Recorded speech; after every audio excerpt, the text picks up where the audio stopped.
पुरा अंतर्यामी नारायण बोलती वचन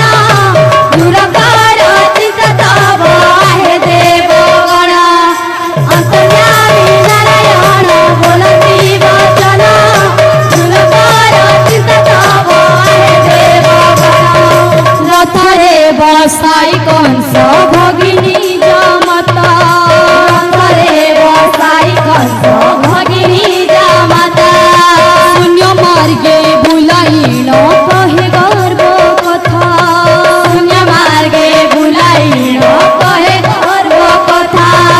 रथरे बसाई कंस भगिनी जमता